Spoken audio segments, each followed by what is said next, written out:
just know this, just to straight with. Islam and Judaism are very similar. And, we're not identical. I'm not claiming we're the same exact thing.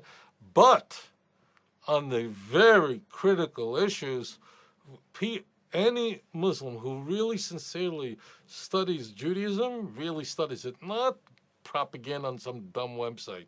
You know what I'm talking about. Because on the same dumb websites, you have the crazy websites saying that Muslims are a bunch of suicide bombers that kill people, and I'm not even to these filthy dogs say this. So I'm not talking about the crazies, but the serious, serious people. One of the things that both Jews who study Islam or Muslims who study Judaism go, whoa, it's shocking how similar we are. We are not exactly the same. Let's get that clear, okay? And number two is just one caveat.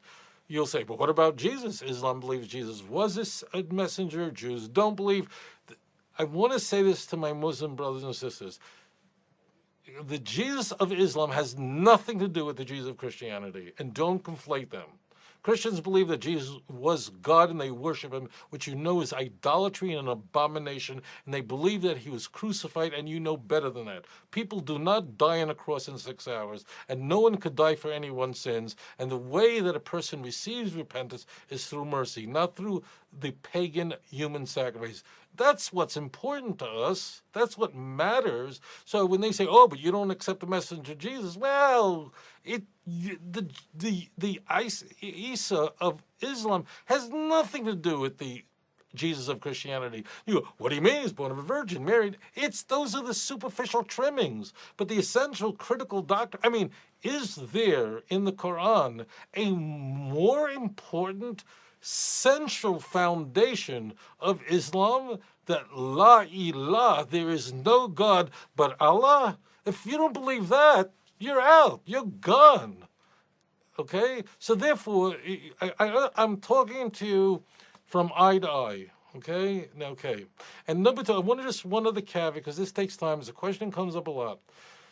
That we have a problem in the Middle East, in the Holy Land. Let's be honest with each other. And what happens is it affects people. If you're interested in God and religion, and you want to know what did Abraham think, you have to divorce yourself from a very serious crisis in the Middle East. It's serious. It's not going away either. Okay? I'm going to tell you the truth. It's not going away.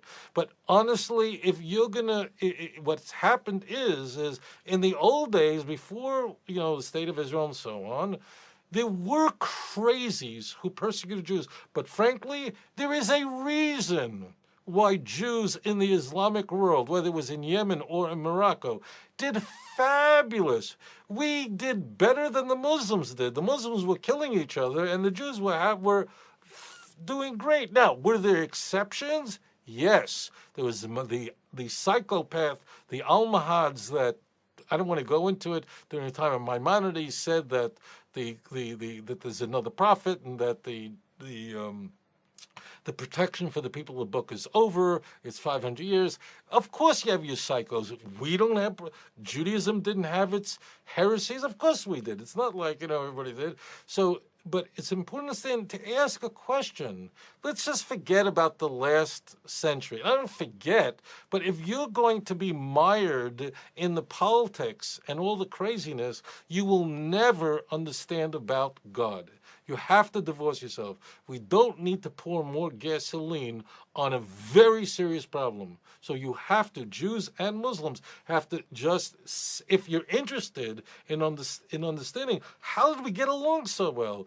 Jews were in what are today Islamic countries long before the advent of Islam, long before Muhammad.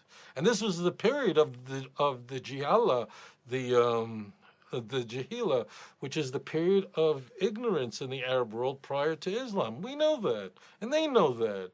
So I just say to you that you have to study the issue very carefully. You have to study the tafsir of the early tafsir is very important.